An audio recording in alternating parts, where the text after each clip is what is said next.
que je me suis fait, par exemple, plagier 2 fois en France. Il dit, gars, je pense pas que tu vas réussir ici aux États-Unis.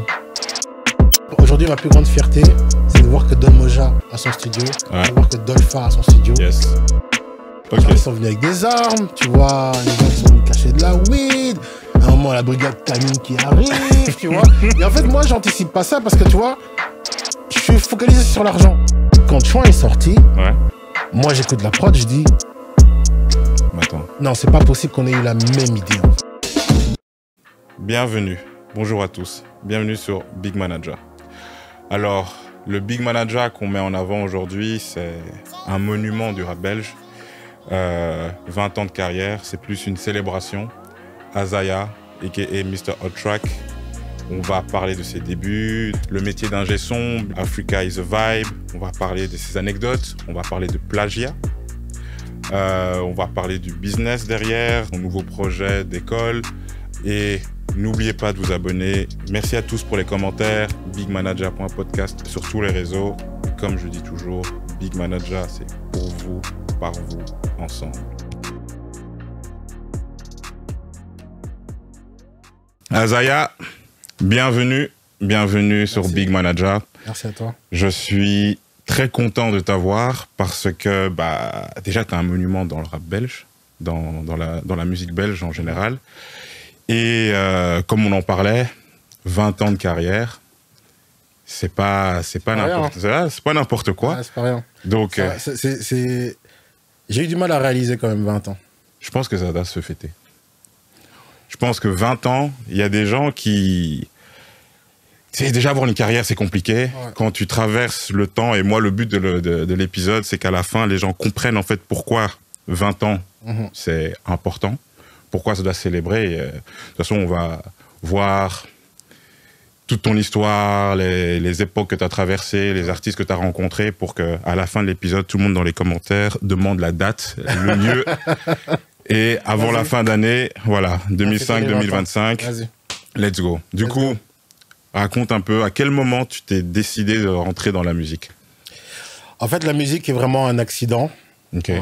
un bel accident. Ouais. Parce qu'en fait, j'ai commencé la musique de la manière la plus traditionnelle, ça veut dire à l'église. Ok.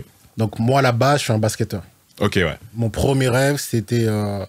de jouer en NBA, donc voilà, j'étais vraiment à fond dans le basket, tu sais, en mode H24, tu sais, les gens qui jouent dehors, là, quand il fait froid, là, tu vois, là, j'étais vraiment ce gars-là sous la pluie, qu'il fasse froid, j'étais là pour jouer au basket.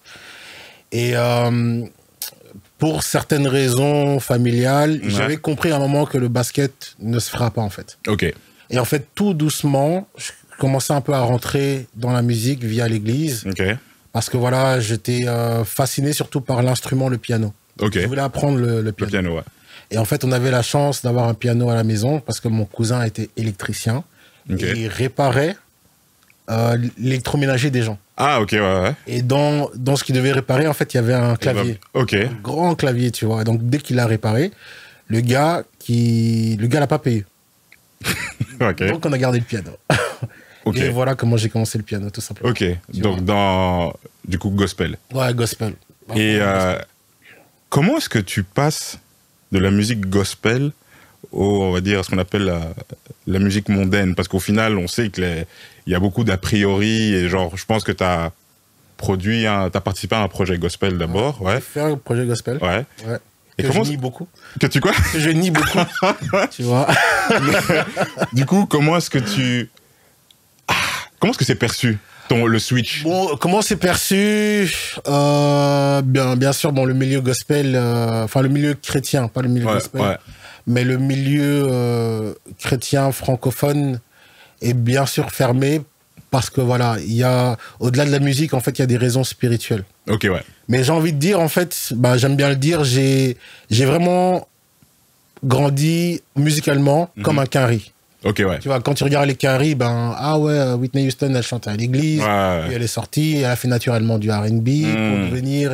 moi, c'est vraiment... Le parcours est vraiment pareil. Okay. Donc, ça veut dire que je commence à l'église, j'apprends mes premiers accords, je rentre dans la chorale, j'écris mes premières compositions pour la chorale. Ok. Après, de là, j'ai des amis qui rappent. Ok. Tu vois, donc je deviens le beatmaker, entre guillemets, du groupe, de D'ailleurs, shout out Nouvelle Alliance. Tu vois. Ça fait Nouvelle Alliance. Et donc là, voilà, bah, du rap, je commence à faire des instrus rap. Ok. Slash R&B. Ouais. Je me fais repérer pour mes prods. Ok. Tu vois, parce que mes prods commencent un peu à tourner. Et là, j'ai une première artiste qui vient chez moi. On aime bien tes prods et tout. Ah, mais j'ai un contact en France. Signature France. Et voilà. Mais ça, c'est du coup, les gens qui te repèrent, c'est pas des gens du gospel, c'est genre. Des gens qui côtoyaient l'église. Ok. Tu vois. C'est des personnes qui côtoyaient l'église. Et d'ailleurs, en fait, la première artiste qui m'a emmené en France, elle s'appelle Pris. Je sais pas si tu te rappelles de Pris à l'époque, qui avait fait numéro 10 dans ma ville. Elle avait repris le son de Booba. Oui, En fait, si tu veux, à ce moment-là, je travaillais au Foot Locker. Ok, ouais. Et son mari, ou je sais pas, ex-mari. Ouais. Ok. Je sais pas. Mais bref, il travaillait au Foot Locker de Liège. Ok. Il a été transféré dans mon Foot Locker pour un jour. Ouais. C'est là qu'on a connecté. Ok. Il m'a dit, mais écoute, ma femme a des trucs qui se passent pour elle en France avec DJ Cost. Ok, ouais. Tu vois. Et elle m'a dit, regarde, elle a besoin de démos et tu veux pas travailler avec ma femme. Donc j'ai travaillé avec elle, on a fait 2-3 démos. Mes prods sont arrivés en France et finalement ils m'ont signé en édition.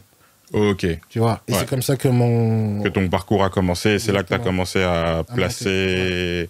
C'est à ce moment-là directement que tu commences à placer avec les artistes français? Ouais, directement, c'est à ce moment-là, ouais. Et tu décides en parallèle de faire des études d'ingé son? En fait, oui, ça c'était un peu... En fait, disons dans mon parcours musical, à un moment donné, ingé son, ça avait déjà commencé avec mon groupe de rap. Avant. Ok, d'accord. Nouvelle Alliance. Ok. Donc j'avais un grand frère qui s'appelait Claude. Ouais. Tu vois, qui avait son petit studio à la maison parce que lui était informaticien. Donc c'est lui qui m'a fait comprendre c'était quoi une carte son, une carte graphique, etc. Et voilà, il se débrouillait avec ses petits moyens, mais c'est vraiment lui qui m'a introduit en fait dans ce monde technique, on va dire en général, parce qu'il faisait aussi de la vidéo, il faisait du graphisme et tout ça. Et voilà, avec ses petites bases, il m'a un peu transféré le truc. Et moi, je me suis dit, c'est quoi, je vais aller apprendre de mon côté aussi proprement, tu vois, le métier d'ingé son. Donc au départ, j'ai fait une formation qui s'appelait Syntec, ici à Bruxelles. Où c'était genre 2 semaines et ils t'apprenaient vraiment les bases. Les bases, ouais. Vraiment les bases de comment ça fonctionne, c'est quoi un EQ, c'est quoi un compresseur, c'est quoi une carte son, une table de mixage et tout, c'est vraiment les bases. Et après, quand la SAE a ouverte, en 2001, je crois. Je sais pas. 2001. Ouais. C'était 2001. Ouais. Je faisais partie des premiers élèves inscrits à la SAE. Ok. Puis d'ailleurs, j'ai vu qu'ils ont fermé en Belgique. Fermé, ouais. Et donc là, mais pour quelle raison tu décides? Est-ce que c'est parce que tu avais, la volonté de pouvoir mixer tes propres prods, ou quand tu as senti des limites dans tes compositions, que tu t'es dit, en vérité, je vais me lancer en ingé son? Parce qu'il y a des gens, par exemple, il y a des beatmakers qui ne vont pas forcément faire de... Parce que toi, à la base, ta volonté, c'est produire. Ouais. Tu vois? Est-ce que c'est derrière, tu te dis déjà, en vérité, c'est peut-être une situation précaire, il faut que je trouve une autre manière de faire de l'argent? Non, il n'y a même pas d'argent. Ok. Parce que je suis juste un perfectionniste, en fait. Ah, ok. Tu vois, je suis un perfectionniste et j'ai envie de dire, est-ce qu'on peut dire curieux? Mais disons, en fait, si je me lance dans un sujet, je veux tout savoir du sujet. Tu vois, sans forcément calculer est-ce qu'il y a moyen de se faire de l'argent. C'est après que je réfléchis, qu'est-ce que je peux faire avec ces connaissances que j'ai acquises. Mais moi, en fait, je suis vraiment un curieux. Donc, par exemple, je te donne quand j'ai commencé le piano. Donc voilà, je commence le piano, je demande au gars de l'église, est-ce que tu veux pas m'aider? Il me dit, va prendre des cours de solfège. Je regarde les cours de solfège. Tu sais bien, arriver dans les maisons de noirs, tu vas dire, il veut faire du solfège. C'est quoi ça? C'est quoi ça? Tu vois. Alors, j'ai même pas posé la question, en fait. J'ai directement été acheter des livres de solfège. Ok. Et j'ai appris par moi-même. D'accord. Tu vois. Donc, après, je sais, jusqu'aujourd'hui, je sais pas lire, mais vraiment les bases du solfège. Tu mets une partition, ça va me prendre peut-être 15 minutes pour décoder le truc, mais je sais te lire une partition. Ok. Tu vois. Et ça, je l'ai appris vraiment de moi-même. Tu vois. Et j'avais quel âge? J'avais 16-17 ans à l'époque. Ok. Tu vois. Et quand tu signes en France, tu as quel âge? Quand je signe, j'ai 23. Ok. 23, 24, je crois. Et est-ce que tu considérais ça comme un... Genre, aujourd'hui, est-ce que tu considérais le deal que tu as eu comme un bon deal? C'était un premier deal. Ok. En vue de qui j'étais à l'époque. Parce qu'il faut comprendre comment fonctionnent les deals. il faut avoir, comme Dimitri le disait bien, leverage. Ah, j'ai kiffé. Ça c'est le mot-clé. Ça a carré. Leverage. Shout out Dimitri. Et, okay, et en fait, à l'époque, j'ai juste du talent, en fait. Ok. Mais j'ai pas forcément de gros placements en France. On me connaît pas. Ok. Tu vois, ok, je suis bon, mais voilà. Ok. Tu vois, ça ne garantit pas un prochain hit sur Fun Radio, dans les charts français, tu vois. Donc, ils m'ont vraiment signé sur le talent. Le potentiel, ouais. Le potentiel, tu vois. Donc, j'ai reçu 13 000 € pour 5 ans. Ok. Qui était pas mal, tu vois, pour l'époque. On est en 2006 ou 2007. Ok. Tu vois, c'était pas mal. Ok. Et c'est quel placement où tu t'es dit, le premier truc où tu t'es dit... Honnêtement, le premier placement... Qui t'a fait plaisir? J'hésite entre Vita ou Chouin. Ah, ok, ouais. Alors, je vais dire plutôt Vita que Chouin, mais je vais t'expliquer après pourquoi Chouin, je le mets à part. Ok, ouais. Tu vois, mais je veux dire... la France, c'est particulier. Okay. Tu vois, c'est vraiment particulier comme marché,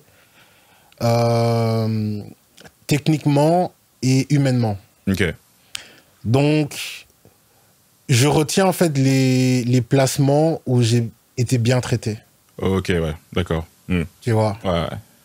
Parce que quand j'ai bossé avec Vita, on a travaillé sur 2 albums. On m'a respecté comme un beatmaker, comme un producteur. Ok. On m'a payé correctement. Ouais. On m'a mis dans des hôtels, tu vois. On m'a bien fait manger. Et en fait, j'ai vraiment vécu l'expérience d'un réalisateur, producteur avec Vita. Ok, parce que là, t'as pas juste fait la prod, t'as aussi pu driver le morceau et réaliser. Exactement, tu vois. Et puis, elle était facile à travailler avec. Donc, c'est pour ça, en fait, que souvent, dans mes interviews, je cite cette période avec Vita. Ok. Tu vois.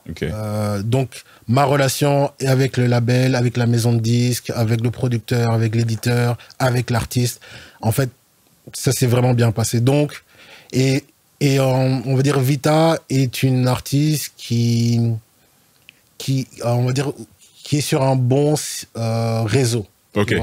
Quand je dis réseau, voilà, elle a de la rotation en radio, elle fait des concerts, etc. etc. Donc, quand ta SACEM tombe, tu dis OK. Ouais. Ah, parce qu'en plus, j'ai vu que tu avais fait un contenu comme ça, une vidéo où tu montrais, tu as été transparent sur, j'étais transparent sur les droits et ce que tu touches en SACEM. Exactement. Et que c'est important aussi, parfois, pour les compositeurs, parfois, parce que j'avais vu une interview aussi d'un autre compositeur qui disait, parfois, même si tu prends pas, c'est important que tous les beatmakers se fassent payer. On en reparlera du coup, même par rapport au prix. Mais parfois, se dire, vas-y, je prends moins là-dessus, mais c'est une personne qui tourne, qui fait des concerts. Exactement. Par exemple, je sais pas, moi, imaginons, tu places pour une Vita ou un Pokora, ça va. Ça va. Tu vois, et c'est aussi important que les gens aussi aient une vision à long terme. Parce que c'est comme, au final, les droits, c'est longtemps, c'est à vie. C'est à vie, c'est important de ne pas uniquement vouloir sauter sur le mec là, il est en vogue. Vas-y, il a un bon petit buzz TikTok. Et puis après, au final, tu te rends compte qu'il y a... dans 2 ans, tu touches que 2 € et puis voilà. Et du coup, Chouin.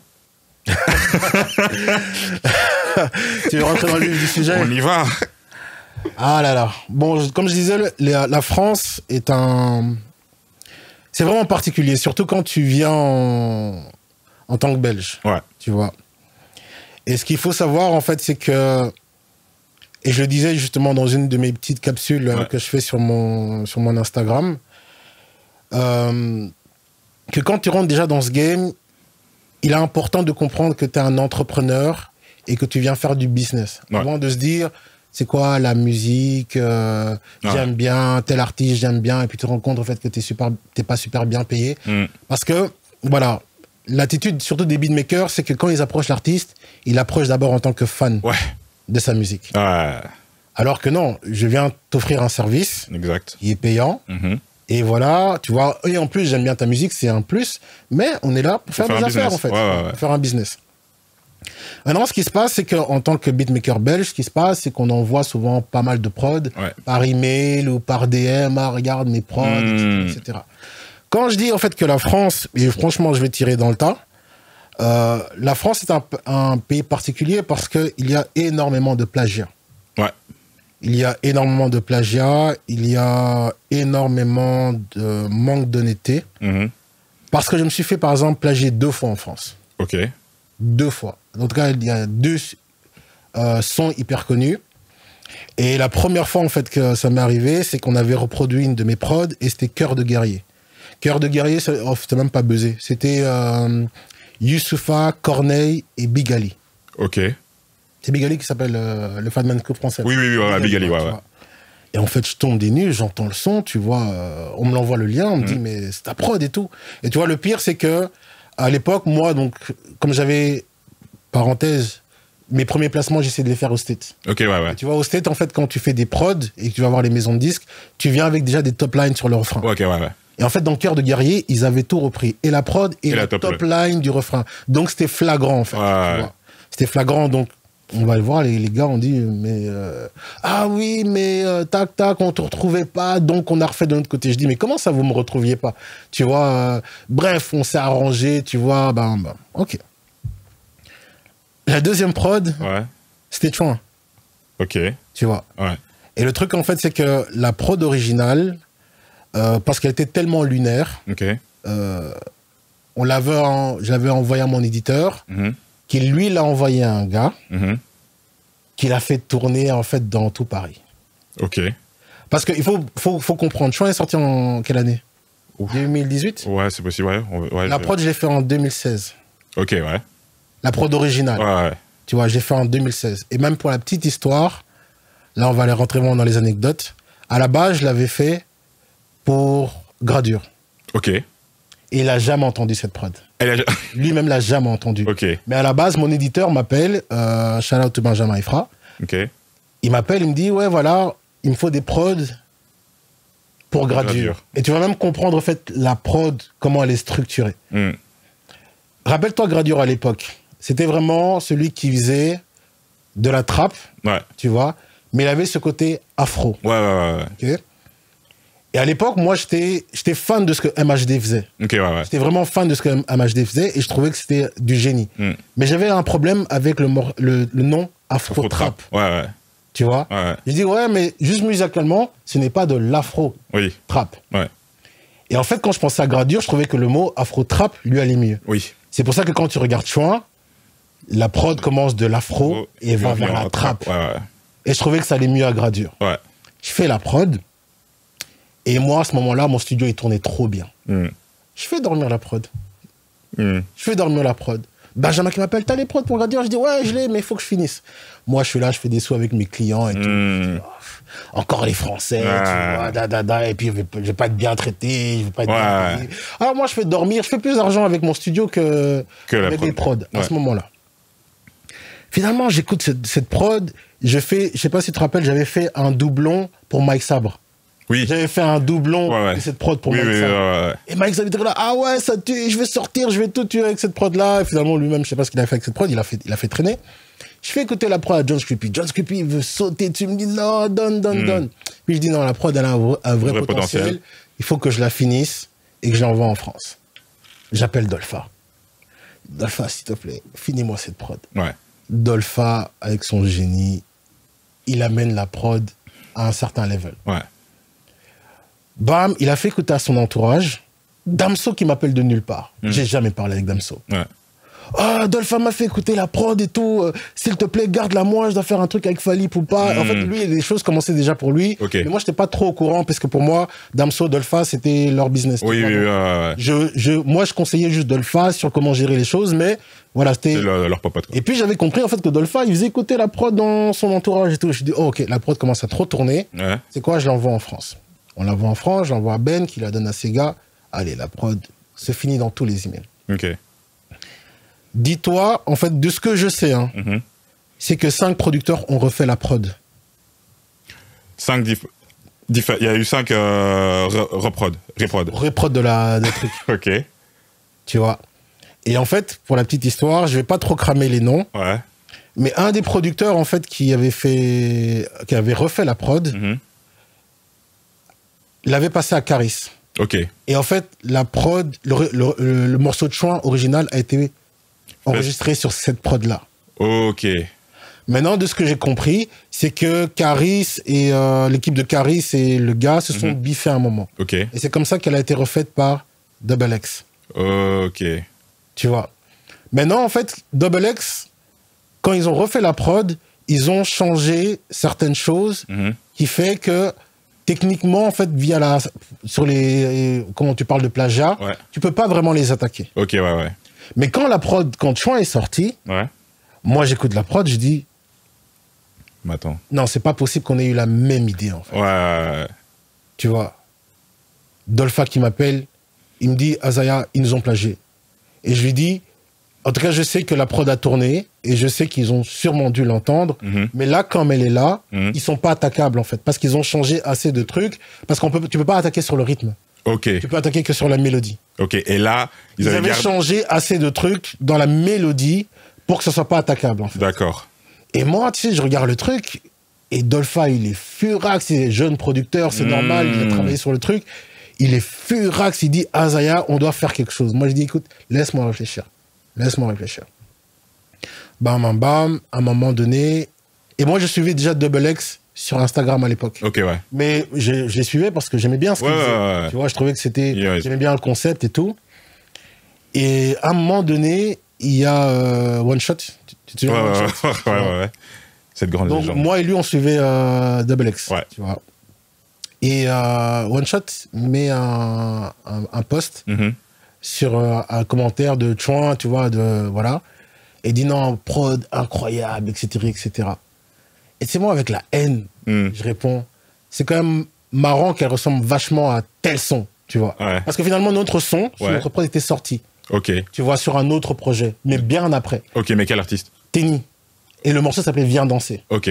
Mais là, on vous expliquera, le morceau a sauté des plateformes. Mais si il y a encore des archives, allez voir Tenny Viens danser, qui était la prod originale, en fait. Que tout le monde avait plagié. Je dis, ça ressemble quand même vachement à Tenny Viens danser et tout. Tu vois. Et je mets juste ça.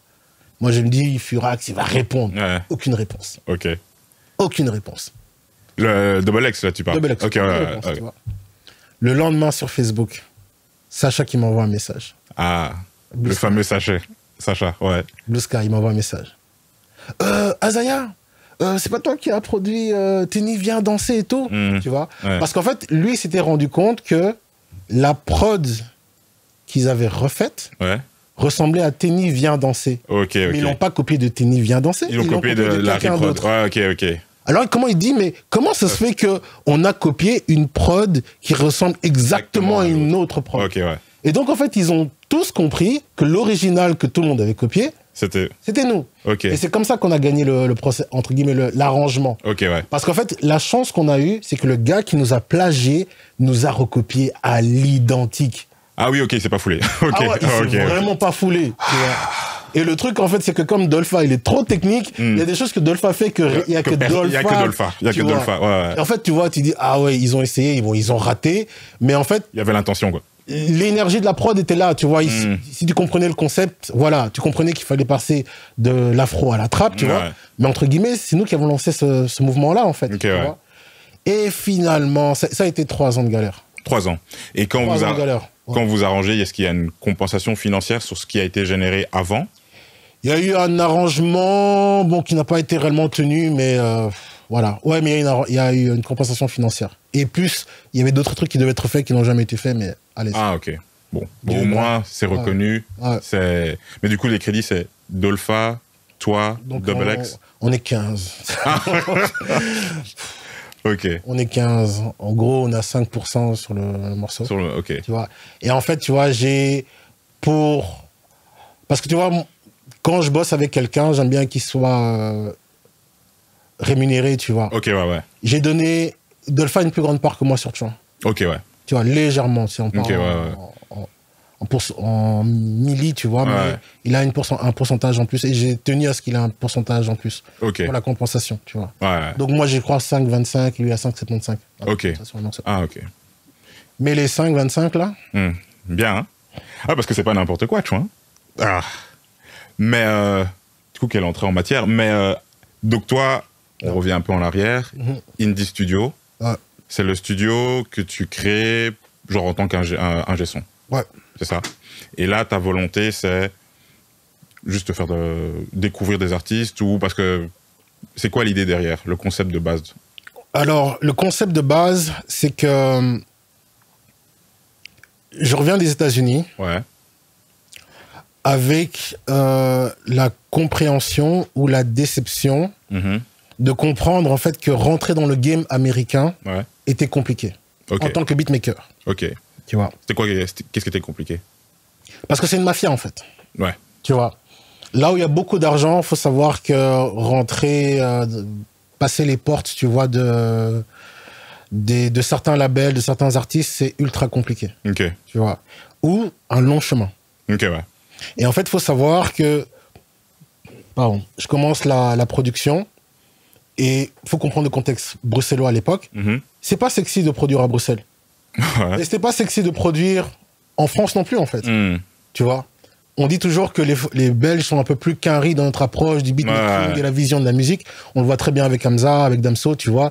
Qu'on a un swag un peu plus, tu vois, anglophone. Normal, on a les néerlandophones à côté. La culture est différente, quoi. On est à côté des germanophones. Donc, tu vois, on a ce petit swag en plus, tu vois. Et donc, en fait, produire pour la FF, Funky Family, tu vois, les Français et tout, on respecte ce qu'ils font. Mais c'est pas le truc le plus sexy pour nous, notre vision de la musique. Donc, nous, tous les producteurs, tous les beatmakers de l'époque, on a tous commencé, en fait, à essayer à produire au State. Tu regardes, que ce soit Street Fab, que ce soit les Waku, que ce soit les Bionix, on a tous tenté. Par là, on a commencé par les States, en fait. Et donc, moi, de 2003 à 2008, avant la naissance de mon fils, j'étais tout le temps au State. Ah oui, c'est vrai, je me souviens. Tu te rappelles, j'étais tout le temps. Je prenais le billet à l'époque, il était à 319. Tu vois, donc j'étais tout le temps. En plus, j'avais un pied-à-terre là-bas. Oui. Tu vois, j'avais un gars qui crachait là-bas. Donc, c'était vraiment, à un moment donné, c'était... j'arrive après-demain. Je prends mon billet, je monte, je reste une semaine à New York, 2 semaines, tu vois. On démarche. Et c'est là que j'apprends le game. Ok. C'est là que j'apprends, en fait, c'est quoi réellement être un producteur. Tu vois les parts, les droits d'auteur, etc. Mais j'apprends surtout comment on rentre dans le game et j'apprends surtout comment une industrie fonctionne. Parce que là-bas au States, c'est vraiment, tu comprends ce truc-là. C'est une industrie. C'est un business. C'est un business, tu vois. Il y a la passion et tout, je suis un producteur. Et on est 350 millions ici, frère. Et on fait tous de la musique. Et c'est quoi ta grosse leçon? Genre, quand t'es rentré, tu t'es dit, en fait, il y a ça que je dois changer ou que je dois adapter ou que je n'ai pas. J'ai compris d'abord le gouffre culturel. Ok, Tu vois. Parce que peut-être les jeunes beatmakers vont pas comprendre ce que je vais dire. Parce qu'eux, ils sont vraiment nés dans le hip-hop. Nous, on a appris le hip-hop. Donc, il y avait des petits trucs dans nos prods qui nous trahissaient par rapport au son qu'il y avait à l'époque aux États-Unis, tu vois. C'est qu'on va venir en pensant, tu vois, que voilà, tu vois, le beat, il va passer. J'ai fait un beat new-yorkais. Et un vrai new-yorkais va dire, tu vois, ce petit détail-là, un new-yorkais n'aurait jamais fait. Et c'est quand on arrivait dans les maisons de disques, en fait, et en réunion, c'est ça qu'on nous disait. On disait, ah, c'est presque. Mais tu vois, c'est pas ça. Tu vois, par exemple, mon frère était un fan de Dipset. Et je me rappelle, ça c'est vraiment un meeting qui a été clé même pour moi parce que j'y étais pas. Donc lui, il avait rencontré les gars qui s'occupaient des Dipset et tout, et il a produit pour Jay Ryder. Oui, non, je m'en souviens, Et je me rappelle, il revient et tout, il me raconte la réunion. Et en fait, pendant la réunion, le gars, il écoutait ses prods. Et en fait, chaque fois, il regardait mon frère. Et il lui demandait, tu viens d'où?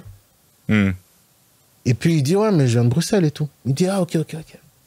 Et il lui reposait chaque fois la question, parce qu'il voulait comprendre en fait comment un gars de Bruxelles, un Africain, tu vois, congolais, qui a quitté le Congo, arrive à Bruxelles, fait des prods spécifiques de New York. Il ne captait pas le truc, en fait. Il me dit, mais pourquoi tu ne joues pas un truc africain, tu vois, pourquoi tu nous refais nous, en fait. Il n'avait pas dit comme ça, mais nous, c'est ce qu'on a compris, en fait. Et moi-même, avec mon parcours à l'époque, j'avais compris, mais c'est vrai, on est stupide, en fait, à aller aux États-Unis et leur revendre leurs propres produits. J'imagine un Chinois qui arrive au Congo et qui nous revend de la sébène. Non, effectivement. Vends-nous tes trucs, en fait. Et en fait, parce que nous, on est black, parce qu'on, tu vois, nous, on est, tu vois, dans notre délire, on se dit, on va monter, on est black aussi. On va aussi. La même chose, ouais, mais non, il dit non. Oui, je sais que t'es black, mais je vois très bien que t'es africain. Ouais. Pourquoi tu veux jouer l'américain, en fait? Et en fait, par moment, et surtout les blacks là-bas, souvent, ils le prennent mal. Et c'est souvent ça qu'on comprend pas, en fait. Avec la nouvelle génération, ça va. Mais à l'époque, tu vois, quand nous, on venait, ils étaient là en mode, ouais, ces Européens qui viennent jouer les Américains. Et c'est bien. Et quand tu comprends maintenant le contexte de l'époque, eux, ils sont déjà là en fight avec les Blancs parce qu'ils ont dit, ouais, les Blancs, ils sont en train de voler notre culture. Maintenant, il y a les Européens qui viennent, qui essaient de prendre aussi une part de notre truc, tu vois. En fait, le game leur filait des mains, en fait. Et nous, on comprenait pas ça. Nous, on venait innocemment. Oh, on aime bien ce que vous faites. On veut vous vendre des prods et tout. Il dit, ouais, bon, ok, t'es bon, mais il y a ça qui te trahit. Et moi, c'est, à un moment donné, j'étais en contact avec l'équipe d'Alicia Keys. Et le gars, en fait, et je le remercierai toujours, je dirais Green, tu vois, il s'appelle.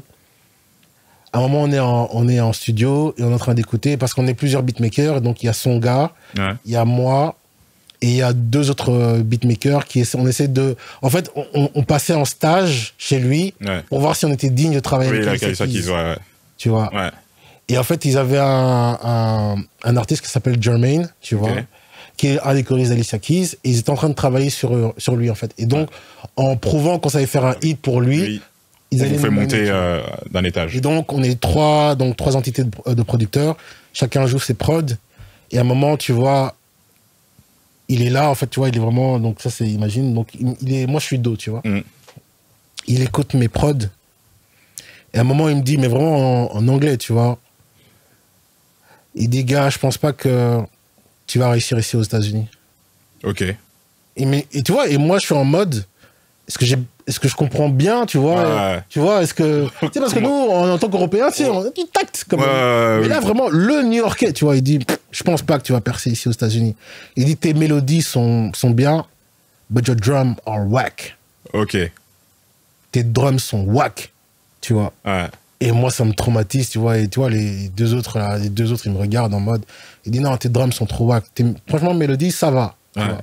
Mais tes drums sont trop wack. Et ici, tu vois, si tu viens pas avec ce grit, tu vois, faut que ça tape. Et en fait, je suis revenu choqué de ça. C'est pour ça que aujourd'hui, mes drums...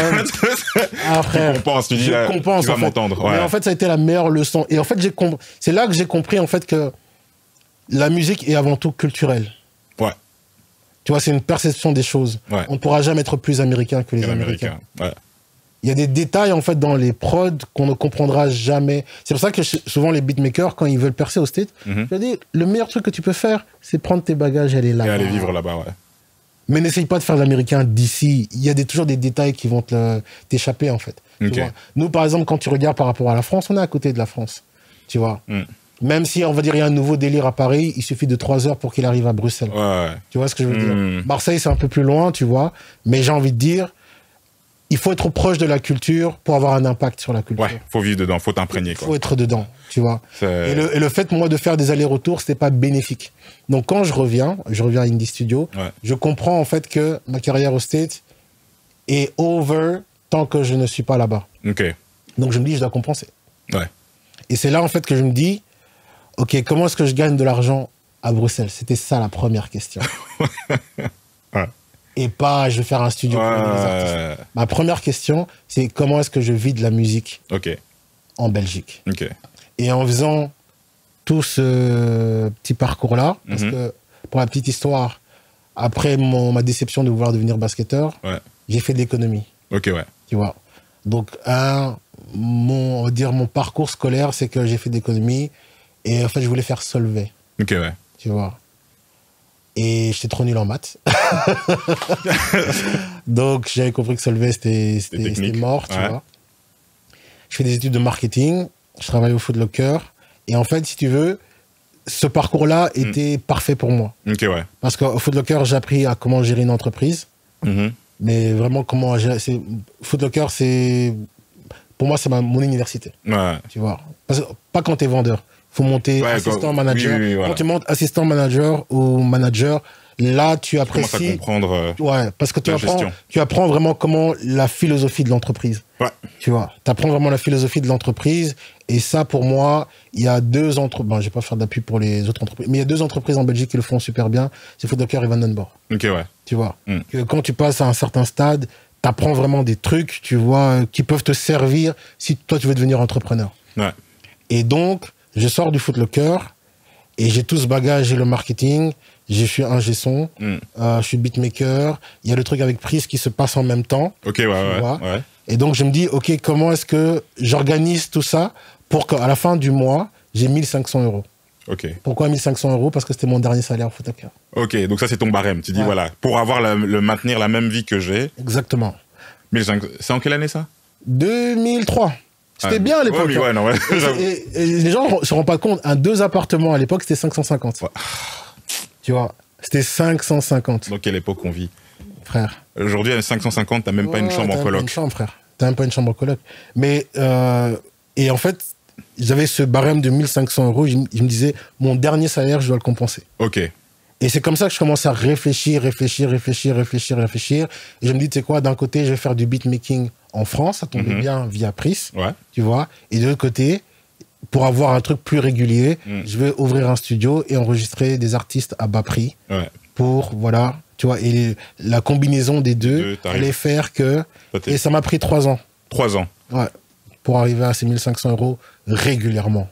Ok. Et comment est-ce que... Parce que bon, à cette époque-là, on n'a pas encore réellement les réseaux qui sont... C'est du bouche à oreille. Ouais. Et c'est le studio à Isère. Non, c'était dans ma chambre. Ah, dans ta chambre.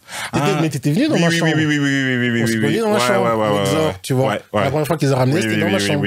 Dans mon appartement. Ok. À 550 €. Et donc, ok, parce que alors du coup, ça va, je comprends, parce que tu te dis, vas-y, tu fais venir les gens dans ta chambre, t'as pas, allez, on va dire financièrement, tu te sens ça encore à l'aise. Ouais. Et puis, une fois que tu atteins, on va dire, ton rythme de croisière. Quand j'atteins plus ou moins 800 € par mois, et qu'il commence à avoir trop de gens chez moi à la maison, là, je prends un local. Ok. Et j'arrive à Isère. Oh, ok, d'accord. Et à ce moment-là, tu as déjà rencontré des... Qui vient à ce moment-là dans ta chambre? Enfin, c'est bizarre de dire ça, mais... Il y a Effeline Wibi, avec Gandhi, Six, Franck Lucas, tu vois, Prophétie. Donc, je découvre Gandhi. Ok. Tu vois, les débuts de Gandhi. Il avait déjà un buzz. Ouais. Il y avait déjà Affolant qui tournait, etc. etc. Je rencontre Trauma. Ok. Parce qu'il fait la compilation avec mon frère. Donc, pour remettre en contexte, ton frère, c'est TNT. Ok, ouais. Soul Stars Music, à l'époque, tu vois. Je crois que c'est la première compilation de beatmakers, je pense. Fait par des en tout cas, oui, tenu par des beatmakers. Tu vois. Parce qu'il y avait Stromae, il y avait Gandhi, il y avait Pacemaker à l'époque. Pacemaker, ouais. Il y avait Six, il y avait pas mal. Convoque, je crois qu'il était aussi dessus. C'était un long projet en plus. Je sais pas si Silla a été dessus, mais en tout cas pour moi c'est une compile que Bruxelles, enfin en tout cas que le rap belge. Ouais. Je pense que c'est la première. Ouais, doit qui a marqué. Ouais. Non, marqué, je dirais c'est Dans ta rue. Les compiles Dans ta rue. Ok, ouais. Peut-être que comme tu es légèrement plus jeune mais Dans ta rue étaient les premières compiles qui avaient vraiment fait du bruit ici à Bruxelles. Mais je veux dire, ce projet était particulier dans sa présentation, dans comment il a été amené et surtout dans le format. Parce que c'était vraiment, je crois qu'il y avait genre 30-40 morceaux. Ouais, c'était un long projet. Et c'était chaque fois 1 minute 30. Ouais. Tu vois, donc c'était vraiment, ça passait vite, quoi, tu vois. Ouais. Et justement, mais mon frère avait eu l'idée quand il est revenu des États-Unis aussi. Ok. Tu vois. Parce qu'aux États-Unis, on te demande toujours qu'est-ce que tu as fait. Ouais. Et si tu n'as rien fait, tu vois, parce qu'il veut d'abord écouter ce que tu fais. Et de là, en fait, tu vois, et en fait, il a fait cette compile-là comme un CV. Ok. Tu vois. D'accord. Pour dire, ben voilà ce que je fais. Que je sais faire. Et tout. Et c'est aussi une belle manière de s'introduire aux artistes de Bruxelles, en fait. Ok. Parce que vous deux, à la base, votre ambition, c'est. Ouais. C'est là-bas. Ouais. Ok. Et à quel moment donc là, tu gardes Indie Studio. Vous êtes à Isère. Enfin, tu es seul? Non. Non, et là, j'embarque Passy avec moi, Passiflow. Ok. Tu vois, Passiflow qui est mon partenaire avec qui on a géré le studio au départ. Lui, c'était un jeune ingé son. Ouais. Lui, il apprenait pour l'église. Oui. Tu vois, pour être ingénieur dans son église. Et il fait la SAE aussi. Ok. Il doit faire un stage. Il vient le faire chez moi. Et là, boum, on s'accroche et on se lâche plus, en fait. Et on monte le studio à 2. Ok. Et à quel moment tu décides de te lancer dans la production? Ça se fait naturellement, donc il y a des artistes qui viennent. Ouais. Et donc, il faut savoir que Romano est le grand frère de Passiflo. Ouais. Donc, Romano vient au studio. Ouais. Je me prends une claque. Ouais. Comment les bails, on s'accroche, tu vois. Au départ, on fait une espèce de coprod. Et puis, lui, il voulait plus être dans la production. Il voulait être artiste pleinement. Okay. Donc, il vient sur notre label. Donc, on commence avec Romano. De là, Kevin Mingi, par exemple, qui était mon deuxième artiste, est un copain qui vient accompagner un client. Okay. Il chante un refrain hasardeux, tu vois, sur un rap d'un de ses potes. Ouais. Je kiffe ce qu'il fait, je le rappelle. Il s'avère qu'il connaissait Passy via l'église, etc., etc. Et en fait, pratiquement, je veux dire, les artistes avec qui j'ai bossé sont pratiquement des anciens clients. Du studio. Ok. Tu vois. D'accord. Donc, j'ai toujours un peu repéré ce qu'il faisait via, tu vois, quand il venait au studio, quoi. Et c'est qui tes modèles de production? Dans le sens où, toi, on va dire, tu as une vision assez américaine de base, et donc, voilà, tu as un G-son, tu commences à composer. D'abord, quelles sont tes influences en tant que beatmaker? Beatmaker, Rodney Jerkins, c'est le premier. Ouais. Darkchild, c'est vraiment... Parce qu'on a le même parcours. Okay. C'est des gens qui viennent de l'église. Et... Donc, rien que sur le parcours, on est similaires, mais dans les sonorités, comme il est R&B, gospel, il y a beaucoup de trucs que je comprends mélodiquement. Ouais. Tu vois. Ouais. Donc il y a des trucs où on a les mêmes influences, on aime les mêmes choses. Et j'aimais bien juste les structures de ses prods. Et puis à cette époque-là, donc tu prends, lui là il y a un run de 97 à 2003. Ouais. On passe de Brandy à Michael Jackson, à Tony Braxton, à Destiny Child, au dernier album de Michael Jackson, Invincible, tu vois. Ouais. Et en fait, donc, comme je grandis dans cette période-là, enfin, j'apprends le piano dans cette période-là, le gars au top, c'est Rodney Jerkins, en fait. Et est-ce que... Parce que du coup, on va faire la distinction entre un beatmaker et un producteur. Et ça, je comprends, State. C'est là-bas. Ouais. Ok. Ouais. Et pourquoi est-ce que, par exemple, est-ce que ici, tu n'avais pas l'ambition de se dire, vu que tu comprends maintenant le modèle américain de qu'est-ce qu'un producteur, genre, on va dire, vraiment un peu la casquette que tu avais avec Vita. Qu'est-ce qui t'a empêché de vouloir mettre ça en place ici? L'argent. Ok. L'argent, la situation du pays. Ok. La mentalité du pays. Ok. Tu vois, et juste, en fait, la culture aussi du pays. Qu'est-ce qu'on entend par la mentalité du pays? Je veux dire la mentalité du pays parce que ça serait réducteur. Ouais. Mais je veux dire la mentalité du rap game en Belgique. Ok. Tu vois. Que, à la base, les gens font de la musique par passion, il n'y a pas d'argent. Ouais. Tu vois. Donc, commencer à demander aux gars, est-ce que tu peux payer, même d'ailleurs, quand j'ai commencé mon studio, c'était très compliqué de faire comprendre, en fait, qu'il fallait payer à l'heure les gens. Enfin, tu vois, il fallait payer 3-4 heures, tu vois.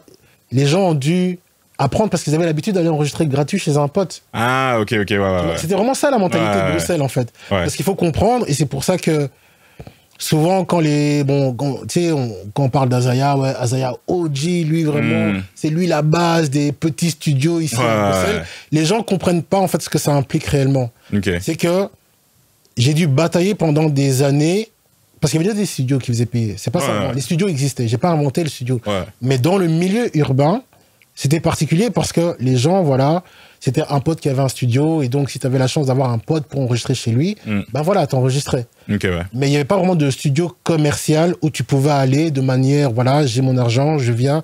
En fait, les gens ne faisaient pas ça parce qu'il n'y a pas trop de gens qui voulaient travailler avec des rappeurs, parce qu'il y avait déjà des amis qui avaient invité des gens, mais finalement ils se sont fait cambrioler. Ouais. Donc les gens, ils n'étaient pas friands, en fait, de laisser des gens, tu vois, des rappeurs venir chez eux, tu vois.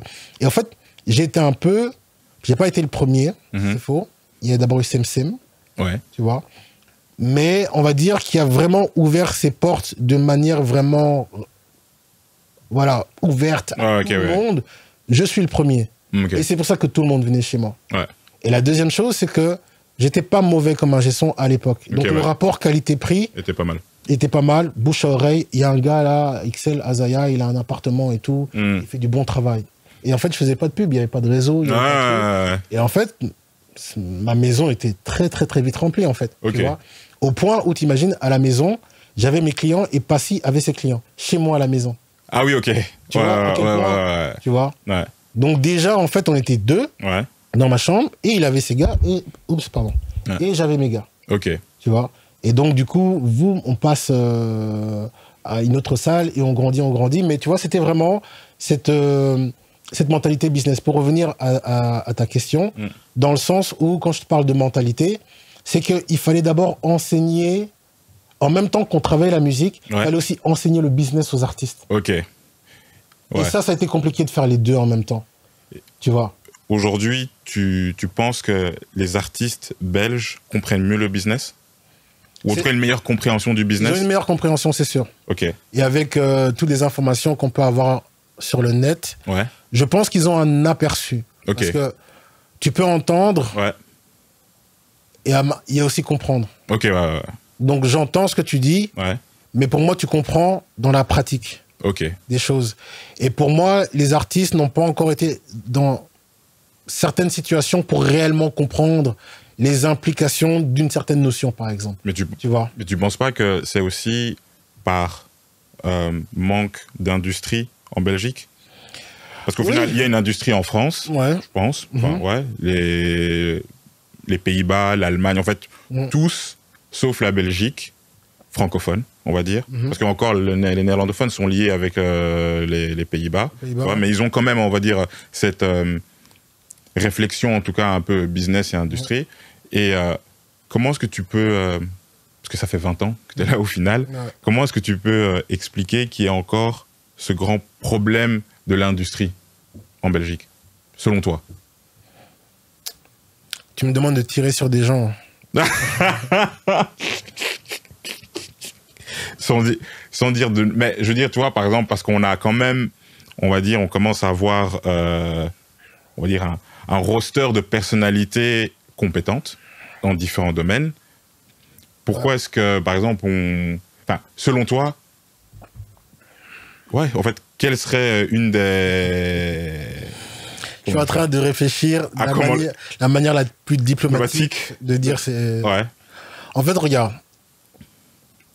Pourquoi est-ce que le DM fonctionne bien en Belgique?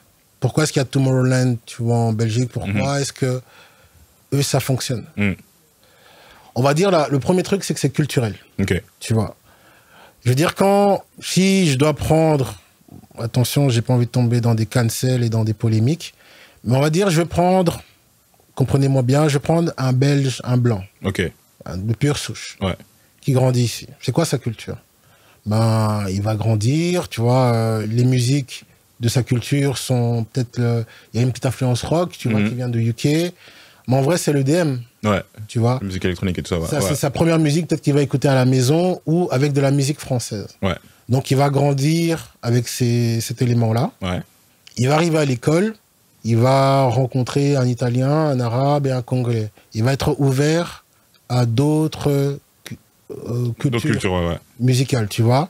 Soit il va les adopter, soit il va pas les adopter, tu vois. Quand lui, il grandit et qu'il a de l'argent et qu'il y a un festival, il y a un festival EDM, il y a un festival rock, il y a un festival musique africaine, et il va aller naturellement vers... Ce qu'il connaît, quoi. Sa culture. Et en fait, il y a plus de gens comme ça en Belgique qu'il y en a d'autres. C'est tout. C'est simple. Tu vois. Maintenant, le truc, c'est que pour notre industrie, il faut juste plus de gens comme nous. Parce que c'est une question de chiffres. C'est une question, il n'y a pas assez de personnes qui sont prêtes à consommer ce produit-là, tu vois, pour qu'il y ait une réelle industrie. Tu vois, qui tourne vraiment, en fait, tu vois. C'est pour ça que quand tu vas dans des labels ici en Belgique, quand tu regardes les budgets qu'ils octroient à l'hip-hop, ils sont ridicules. Pourquoi? Parce que l'argent qui revient est justement un reflet de ce que la population belge est prête à payer pour ça. Donc, c'est-à-dire qu'il y a... C'est pour ça qu'il y a beaucoup de choses que les gens veulent expliquer de manière musicale. Non, par moment, ils se disent, il n'y a juste pas assez de gars comme vous qui sont prêts à payer pour ce truc-là, en fait. Tu vois? Quand tu regardes, par exemple, c'est quoi encore le festival là, qui cartonne ici en Belgique? Hip-hop. Les Ardentes? Les Ardentes. Ouais. Avant, les Ardentes, ils n'étaient pas hip-hop. Ouais. Mais du coup, ça veut dire... Ils ont vu le shift, tu vois. Et boum, là, ils se sont dit, tu sais quoi, on va switcher en mode hip-hop. Tu vois. Okay. Mais le public ardent n'est pas un public 100% belge. Ils viennent partout. Ouais, c'est vrai ça devient... C'est un festival international. Ouais, c'est un festival international. Il y a beaucoup de gens de France, il y a beaucoup de gens voilà, on a un bon coin stratégique où différents pays, ce micro, il y a plusieurs pays qui viennent, tu vois, aux Ardentes, tu vois. Okay.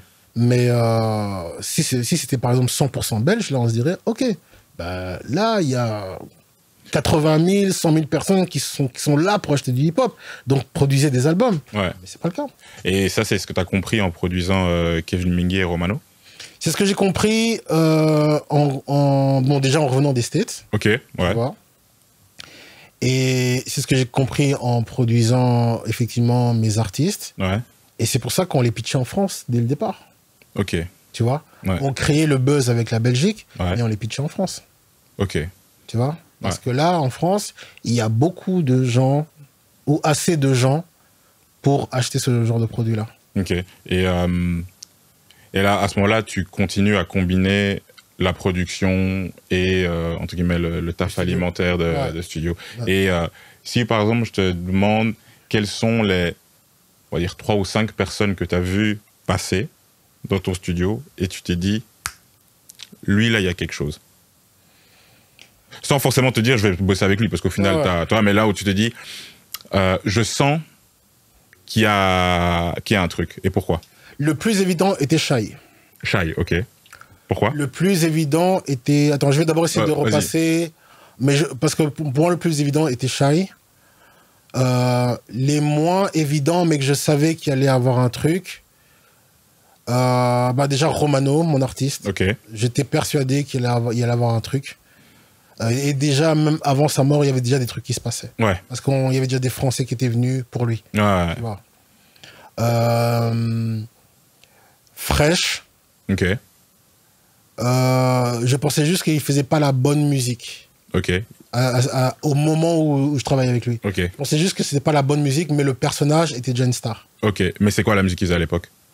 Bah en fait, comme il dit souvent, il était fort influencé par 50 Cent, mais il faisait un peu... En fait, Fresh, je sentais qu'il voulait réussir. Ah, ok. Donc, à un moment, il allait faire de l'afro, un morceau afro, et puis il allait faire un morceau comme ça, et puis un morceau... Tu vois, en fait, tu vois qu'il frappait là où ça pouvait marcher, mais il n'y avait pas d'identité artistique, en fait, tu vois. Il avait un morceau, La Cuenta, qui était un hit, justement, et qui passait sur Énergie ici en Belgique.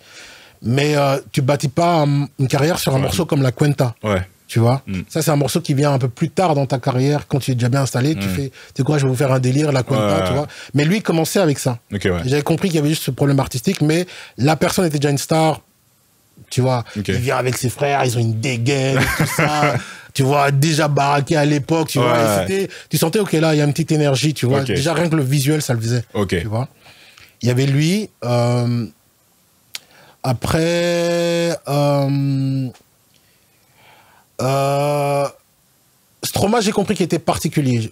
Ok. J'avais pas compris qu'il allait devenir ce qu'il est aujourd'hui. Devenir ce qu'il est, mais j'avais compris que lui, il était vraiment à part. Et c'était à votre session. Vous l'avez ramené au studio. J'avais compris qu'il était particulier. Je dis, lui, il est pas comme nous. Tu vois. Et ce que j'ai vu dans un deuxième temps, mais que je croyais pas forcément qu'ils allaient marcher parce que ça demandait un shift musical. Donc il y avait Damso. Damso, j'avais compris qu'il avait du talent, mais la musique qu'il faisait à l'époque, j'y croyais pas. Hamza, j'avais compris qu'il était particulier, mais la musique qu'il faisait quand il venait chez moi, j'y croyais pas. Tu vois, mais lui était particulier. Tu vois, donc c'était, tu remarques des personnalités, tu vois, des potentiels, mais tu comprends que le produit qu'il propose n'est pas encore le bon. En fait, il suffit juste de shifter. La particularité avec Shai, pourquoi je te dis que Shai était évident? Parce que Shai, j'ai été convaincu sur un audio. Shai, je l'avais pas vu. Donc je t'explique le contexte. Il y a Prinsley qui est en train de travailler avec Olivier, tu vois, ils sont en train de travailler sur Shai. Et en fait, ils font un remix de BMF. Tu vois, à l'époque. Et ils m'envoient l'audio. Prinsley m'envoie l'audio. J'écoute le truc, c'est super bien fait. Tu vois, et en plus, tu vois, à l'époque, je sais pas si tu te rappelles, on faisait des reprises des chansons américaines, on le faisait en français. C'était souvent raté. Tu vois ce que je veux dire? Mais là, c'était trop bien fait. Les mots étaient bien choisis, il y avait toujours l'énergie de Rick Ross, mais le français n'était pas ringard, tu vois, comme on traduisait bêtement les trucs, tu vois. Et je dis, ça le fait. Mais tu sentais juste que la fille, elle avait pas trop d'heures de studio dans la tu vois, en elle, tu vois. Tu sentais que c'était encore débutant, amateur, mais en fait, l'attitude était déjà là, tu vois. Tu sentais déjà vraiment la même voix que Shai, là, comme maintenant, mais c'était, voilà, amateur. Puis je me dis, ouais, il y a un truc, en fait, dans ce qu'elle fait. Dans ce qu'elle fait. Romano qui me rappelle derrière. Il me dit, regarde, j'ai des heures au studio, tu vois, parce que chaque artiste avait ses heures, tu vois, sa journée au studio. Tu vois. Et il me dit, je vais donner mes heures à Shai. Tu vois, parce qu'on y croit vraiment, tu vois. Voilà, on va faire des démos et tout. Et moi, il m'avait pas dit à l'époque, mais Booba était apparemment déjà derrière. Tu vois, en tout cas, il y avait la possibilité d'envoyer un truc à Booba. Tu vois, mais ça, je le savais pas à ce moment-là. Et donc, ils arrivent et tout. Et moi, je leur dis juste, écoute, tu peux lui donner tes heures. Mais moi, je vais juste pas m'impliquer. Je vais pas venir tous les lundis, mardis soir, enregistrer une artiste qui débute. J'ai déjà fait staff avec vous. Vous, faites-le avec les personnes que vous croyez, tu vois. Et puis un soir, je me dis, tu sais quoi? Je vais quand même voir ce qu'ils font au studio. Parce que Passy m'a envoyé, tu vois, des messages. Non, c'est chaud, Azaya, tu dois quand même passer. Je dis, tu sais quoi? Je vais passer. J'arrive et tout. Au studio, c'était à la Pyramide. Je rentre et là, je la vois. Je dis, ah, ok, en plus, elle est jolie. Je dis, bon, ok, je m'assois et tout, je regarde et tout, et je vois et tout, et je vois vraiment qu'il y a ce côté galère en studio, qu'elle galère. Et tu vois, moi, comme ce truc-là du studio, pour moi, en tant que producteur, tu dois l'avoir. Je vais pas galérer, surtout que je suis un G-son, je vais pas galérer 5 heures à te faire poser un couplet. Donc, mais elle était au début, tu vois, c'était vraiment les premiers textes de Shai, tu vois. Mais quand elle posait, le rendu final était carré. Tu vois.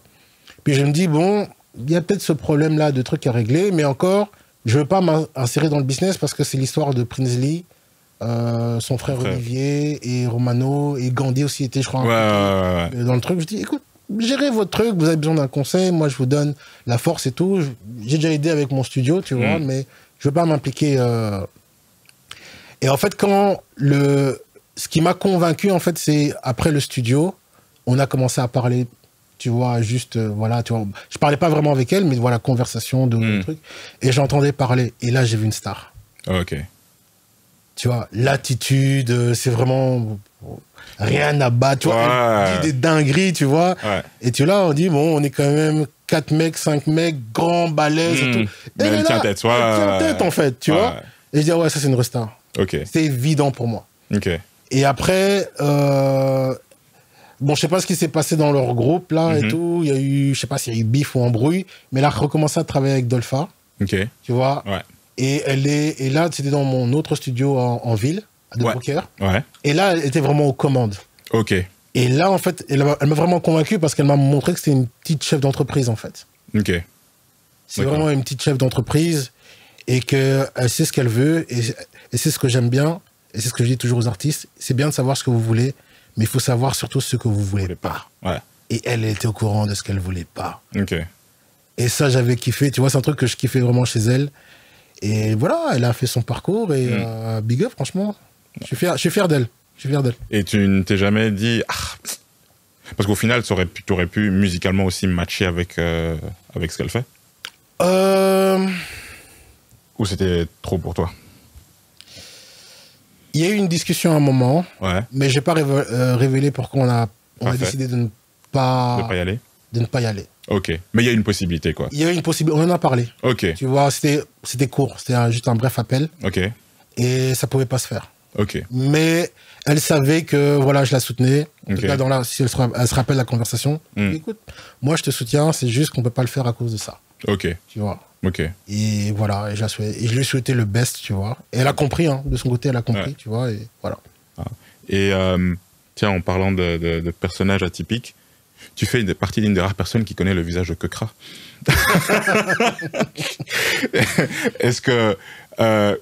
Comment est-ce que un mec qui est constamment masqué rentre, te contacte, rentre en studio? Parce que si je comprends bien, les premières sessions, il arrive masqué. Et il enregistre masqué.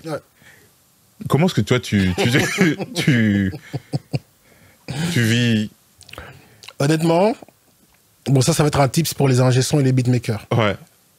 Quand une personne vous contacte et voilà, demande un service, il demande d'abord le service. Donc, ça veut dire venir enregistrer et voilà, et avoir un bon rendu au final. Donc, je me soucie que de ça au départ. Si tu décides de venir en slip, si tu décides de venir masqué, entre guillemets, voilà, c'est le caprice de l'artiste.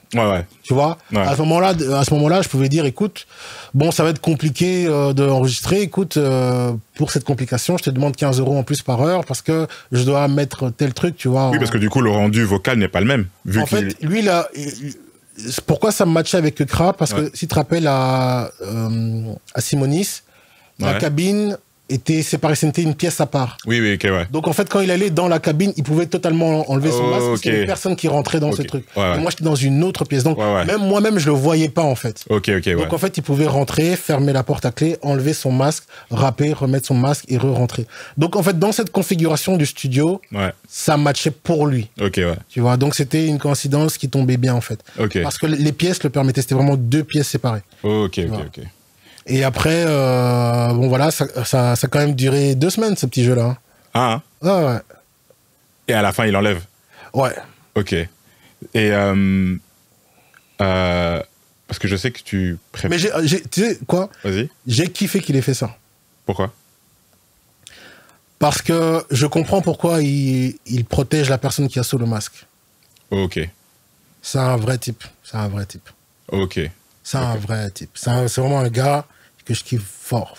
Tu vois, aujourd'hui, on peut s'appeler pour autre chose que la musique. Tu vois. Et pour te dire même, il y a beaucoup de choses où je lui demande conseil dans le business, puisque, tu vois, moi, comme j'ai une démarche d'indépendant, de réussir de manière indépendante, lui, il a déjà réussi de manière indépendante. Tu vois. Donc, il y a beaucoup de trucs que je lui demande en conseil. Comment tu as fait ça? C'était quoi dans ta tête? Et il y a beaucoup de tips qu'il me donne, tu vois, et qu'on peut partager, tu vois. Et après, il y a même d'autres tips de la vie, en fait, de tous les jours, où, voilà, on parle de la vie de tous les jours, en fait. Et pourquoi est-ce que tu tiens autant à l'indépendance? Et ça, encore une fois, de manière logique. Donc, tout nous ramène aux États-Unis. Les États-Unis, 350 millions d'habitants. Tu signes en maison de disque, même si tu te fais carotte, si tu réussis, tu as un très bon chèque à la fin du mois. La France est un plus petit pays, la Belgique est un plus petit pays. Tu signes en maison de disque, il faut vraiment faire des gros chiffres pour avoir de l'argent. Tu as plus de chances d'avoir un peu plus d'argent en indépendant qu'en signant dans une maison de disque et faire moyen. Donc, en fait, si tu signes en maison de disque ici en Europe, on va dire en France et en Belgique, tu as intérêt à être Gims ou Stroma ou Vita. Tu as vraiment intérêt à être en haut dans le top 10 pour vraiment faire de l'argent. Quand tu regardes, il y a combien d'artistes qui sont signés? 40, 50 Il y en a combien vraiment en haut de l'échelle? Pas beaucoup. Tu vois Tu vois, on parle de Aya Nakamura, Niska, Nino, Gims, Booba, Vita, Booba indépendant. J'avoue. Or. Est-ce que Caris sont le même dedans? Qui ça? Caris? Non, c'est pas la même chose. Non, mais qui d'autre? Damso. Qui maintenant est indépendant d'ailleurs. Il est indépendant, donc out. Parce qu'il n'y a pas beaucoup. À l'époque, oui, mais encore, je crois qu'il est vite tombé indépendant. Orelsan, je sais pas. Non, Orelsan, il a un très bon run, là, il y a 2-3 ans. Un très bon run, il a fait une bonne Vald tournée. aussi, Vald, il n'est pas indépendant? Maintenant, je pense, mais... Et Vald, Vald, il a vraiment... Je pense qu'il a... Quand il a eu son truc désaccordé et tout ça, il était... Il a eu quand même un bon run. Tu vois? Mais on parle de carrière, là, maintenant. Oui. Vald, je l'enlève. Non, j'avoue. Il a eu un bon run, mais en carrière, non. Non. Tu vois? Sur combien? Et en fait, eux, ils touchent vraiment de l'argent. Bon, tu peux mettre MHD, autant il était aussi il a aussi un très très bon run, mais ils sont très peu. Tu vois? Ils sont très peu. Donc, moi, si c'est pour avoir... je ne vais pas manquer de respect aux artistes, mais par exemple, si je devais avoir une carrière comme que Black, tu vois, je préfère être en indépendant 100% que d'être signé. Tu vois, il ferait beaucoup plus d'argent s'il était en indépendant. NASA, pareil. Tu vois, tous ces artistes-là, tu vois, qui qui font beaucoup de showcases en club. Tu vois, tous ces artistes-là qui sont pas encore capables de faire une tournée. Ouais. Tu vois, si je peux pas faire une tournée, eh ben, je suis indépendant. Ok. Si signant maison de disque m'amène pas à ce rang où je fais des tournées non, je préfère être indépendant. Je fais plus d'argent. Ok. Même si je fais que 10 000 ou 15 000 CD. Mais c'est... Ouais. Et c'est le cas de Kokra. Ouais. Ok, ouais. Tu vois, c'est le cas de Kokra. Ok. Tu vois. Ou, je t'assure, ou par exemple, quand j'ai compris en fait son écosystème, il me payait parfois mieux que les gars de maison de disque. Ok, ouais. Parce que le cash, il le sent, il est là. Ouais, il a ça rentre dans sa poche direct, quoi. Exactement, tu vois. Même, il a pas fait disque d'or, ok, c'est pas grave, frère. Tu sais quand il gagne au moins pleinement tout l'argent sur son truc là, tu vois. Ok. C'est pas grave s'il fait pas disque d'or, tu vois. Ouais. Parce qu'après, c'est marrant, mais tu vois, un artiste comme lui fait une tournée où il remplit exactement des 800, 1000, 1500. Ah, ouais. Et ses fans sont là, en fait, tu vois. Et je préfère de loin une carrière comme ça qu'une carrière entre, tu vois. T'es en maison de disque, mais ça décolle pas vraiment, les radios te jouent pas. Et puis, quand tu connais tous les bâtons dans les roues qu'on te met, tu vois. Je préfère avoir une carrière. Et ça, c'est une question. C'est un point de vue économique. Ok, ouais. Tu te rappelles, quand j'ai commencé le studio, qu'est-ce que je voulais? Vivre de ma musique. Ouais. Donc, en fait, je vais toujours aborder la musique de manière à comment est-ce qu'il y a plus d'argent dans ma poche. Ouais. C'est ça, constamment, la question. Le plus important, ouais. Tu vois ce que je veux dire? Ouais. Après, il y a le kiff musical, après, il y a le truc. Mais le premier truc, c'est d'abord, quel argent rentre dans ma poche. Ouais. Tu vois? Et c'est pour ça que, encore, je conseille, voyez-vous comme des entrepreneurs qui font de la musique que comme des musiciens qui veulent changer le monde musical. Tu vas rien changer. Tu vas rien changer musicalement. Et aujourd'hui, donc, on arrive, on est dans la 20e année track de ta carrière, parce qu'au final, c'est ta carrière. Parce qu'au final, même si c'est très cohérent par rapport à ton discours, c'est, ok, t'es pas, on va dire, la personne dont on parle tout le temps, bling, bling, bling, mais au final, tu tiens ton truc, tout le monde sait qui tu es. Aujourd'hui, qu'est-ce que tu fais? Parce que je sais que tu as... maintenant, on va rajouter une nouvelle casquette DJ. Ouais. Je sais que tu es aussi ça c'est intéressant, un artiste qui est en collaboration avec FL Studio. Ouais. Comment ça s'est fait? Parce qu'au final, déjà, c'est un peu le rêve de tout beatmaker, se dire, moi aussi, je veux travailler avec... un partenariat avec... un partenariat, ouais. Et en quoi ça consiste? En fait, dans mon ascension du studio, donc quand je commence Indie Studio dans ma chambre, je n'anticipe vraiment pas que mon studio va devenir... Une référence à Bruxelles. J'anticipe vraiment pas. Donc, moi, je vise les 1500. Mais en fait, je me dis pas en fait que 1500 va faire venir beaucoup de gens. Ok, ouais. Parce que ces 1500 sont donnés par plusieurs personnes. Pas par une personne. J'ai pas un gros client qui me sort 1500 tous les mois, en fait. Non, c'est plusieurs petites personnes, en fait, qui n'arrêtent pas de parler de moi et qui finalement font que ces 1500 deviennent 2000, des 2000 deviennent 2005 et puis 3000 et puis finalement ça devient trop, je commence à voir un émoi est passé aussi chez lui, ça augmente et finalement on prend un troisième ingé son, un quatrième, un cinquième, à un moment on se retrouve à 6 ingé son. Ok. Et là en fait le studio devient bordélique. Ok. Tu vois, on a trop de trucs, avec trop de personnes qui viennent, on a aussi d'autres problèmes qui viennent. Ok. Tu vois, comme on enregistre tout Bruxelles. Ouais. On enregistre des rappeurs. On enregistre des mecs de la rue. On enregistre des mecs en corporate. Il y a des bagarres générales au studio. Il y a des tatas. Tu vois, il y a des... Ah oui, non. Si je dois te raconter les anecdotes, on a eu des trucs de fou au studio. Des gens qui sont venus avec des armes. Tu vois, des gens qui sont venus cacher de la weed. À un moment, la brigade canine qui arrive, tu vois. Et en fait, moi, j'anticipe pas ça parce que, tu vois, je suis focalisé sur l'argent. Ouais. Mais en fait, ma réputation devient un peu, Zaya, là-bas, bordélique, etc., tu vois. Et à un moment donné, je me dis, je suis quand même dans l'économie, tu vois. Moi, je veux quand même avoir une entreprise propre. Ok, ouais. C'est comme ça que je bazarde le nom Indie Studio. Ok. Je mets table rase et je crée un track studio qui devient maintenant une vitrine beaucoup plus professionnelle et que je mets maintenant, voilà, tu vois. Et c'est là que même je crée mon entreprise, numéro de TVA, etc., etc. Tu vois, siège social, et je commence à faire les choses de manière propre. Ouais. Tu vois. Et là, du coup, je dois maintenant étendre mon business. Ok, ouais. Et donc, je suis en train de regarder comment, en tant que label, comment étendre le truc.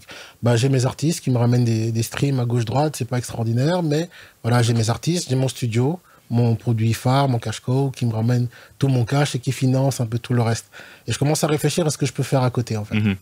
Et en fait, heureusement que j'ai, dans cette industrie, j'ai quand même des personnes à qui je peux parler, qui donnent quand même pas mal de bons conseils, en fait. Ouais.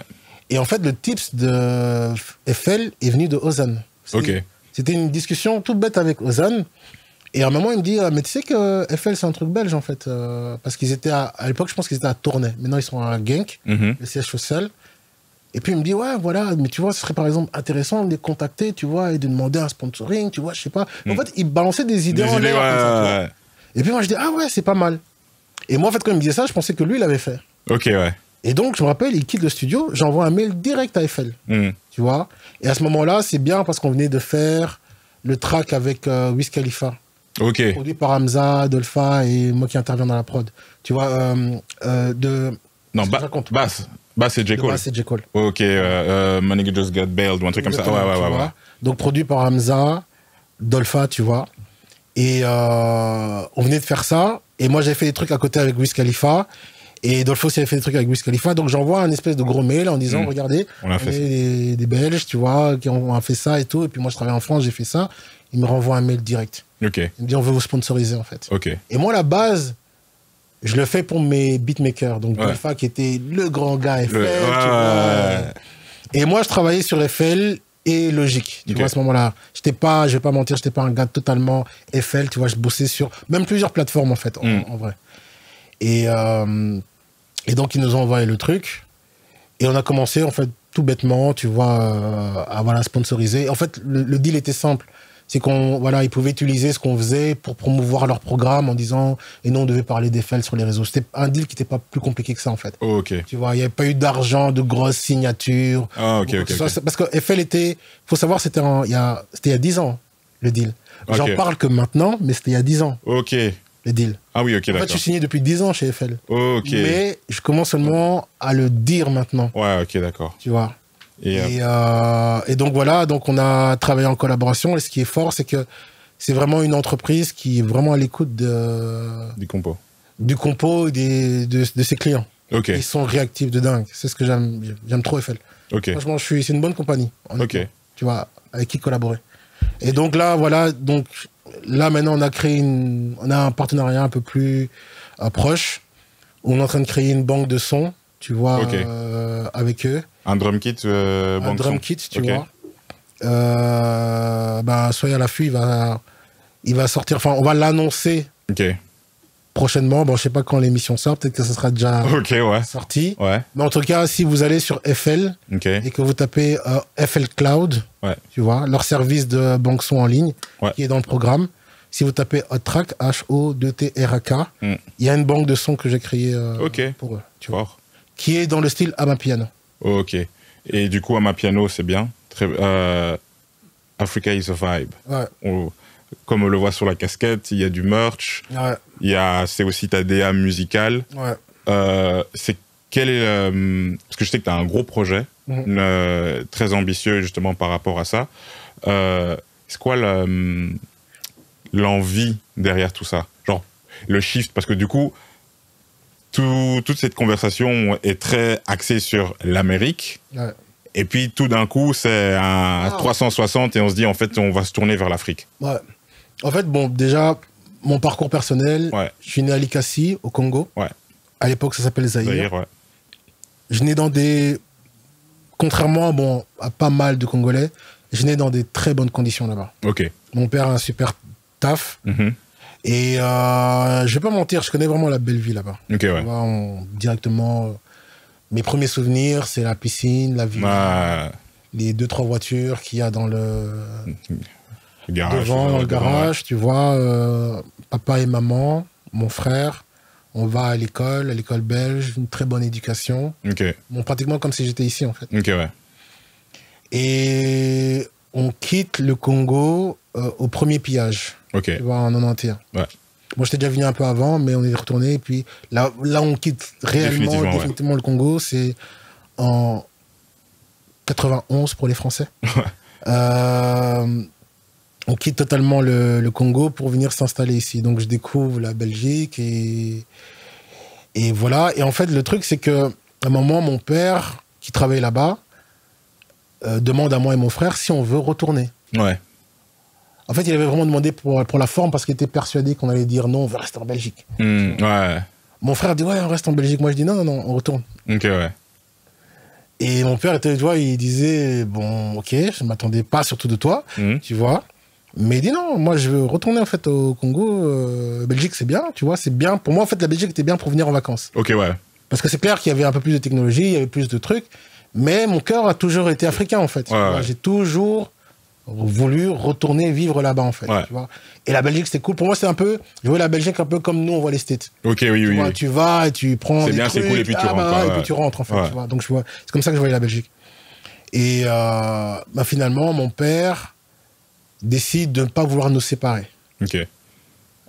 Mon frère et moi, tu vois. Okay. Donc, finalement, c'est comme ça qu'on reste ici. Et moi, j'ai cette rage, tu vois, de vouloir rentrer en me disant je dois faire un truc là-bas, en fait. Okay. Et le projet Africa is a Vibe est un peu né au States. Ok. Tu te rappelles, en fait, tu vois, tous ces meetings. Tu vois, donc il y a aussi beaucoup de rencontres humaines, il y a beaucoup de trucs que tu te rends compte. Ou surtout, en fait, quand tu vois comment les Noirs américains voient l'Africain, en fait. Oui, ok, je vois. Oui. En fait, ils le voient pas comme my brother, my nigga, tu vois. Je dis, en fait, c'est... Ok. Ouais. Ok, je suis africain, alors. Ouais. Tu vois. Et donc, de là, tu te dis... Parce que nous, on voit la couleur, on se dit... Oui, mais la culture n'est pas la même. Mais en fait, eux, ils te font comprendre que... Oh non, tu vois, on se check, mais... Toi, t'es africain, tu vois. Et surtout, je me rappelle, j'étais à un barbershop, ils me posaient des questions, tu vois. Comme j'ai envie de dire, on nous pose souvent ici des questions, tu vois. Est-ce que vous avez des avions? Comment vous faites? Et en fait, ça m'avait vexé, en fait, que la question vienne de Nord-Américains, en fait. Je dis, mais les gars, il y a Google quand même, tu vois. Tu vois, c'est pas National Geographic, tu vois. Parce qu'eux, ils se posent vraiment la question, mais... Parce qu'ils ont jamais... En fait, il faut te dire, les médias font un super travail de ne pas montrer un aéroport. Donc, en fait, pour eux, dans leur tête... Il n'y a pas d'aéroport. Il n'y a pas d'aéroport, en fait. Parce que quand c'est l'Afrique, c'est toujours le village et tout. Donc, ils se disent, mais... Vous faites comment, Comment vous faites, en fait tu vois. Ils n'ont jamais vu un aéroport. Par exemple, l'aéroport de Nigeria. Bon, à l'époque, ils ne voyaient pas, tu vois. Et donc, ce côté-là m'a un peu vexé. Et j'ai rencontré un Ghanéen qui a grandi là-bas. Il s'appelle Lord Africana. Tu vois, et justement...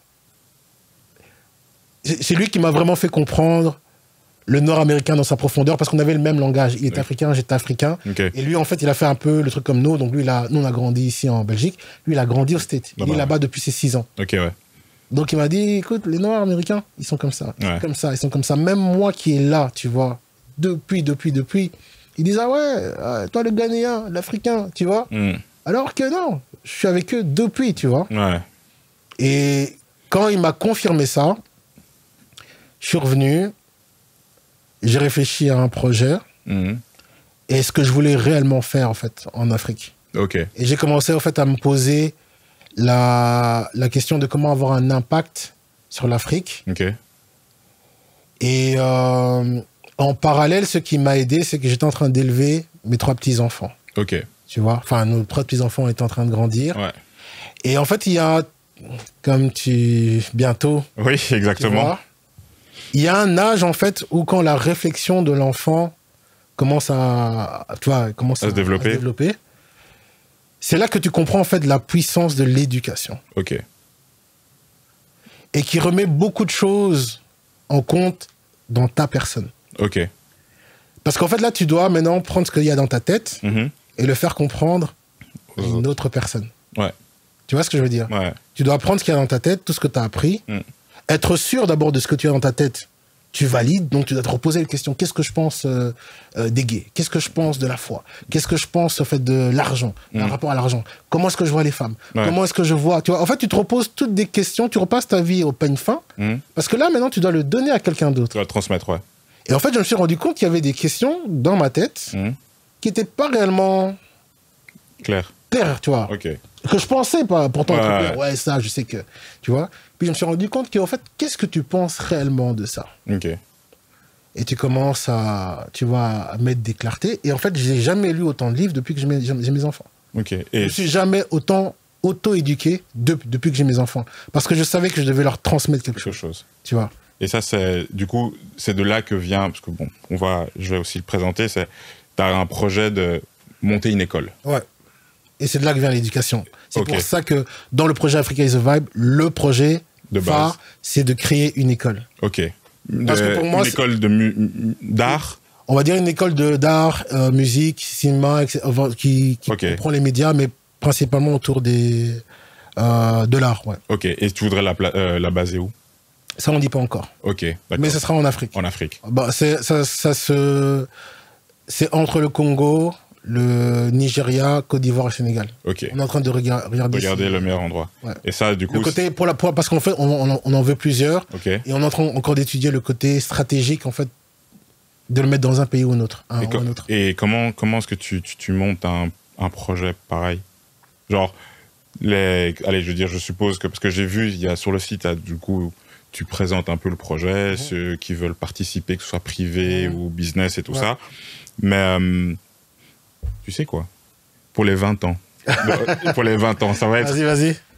On va monter l'anniversaire des 20 ans de carrière de Hot Track et tous les dons seront reversés au projet Africa is a Vibe. Laisse organiser ça.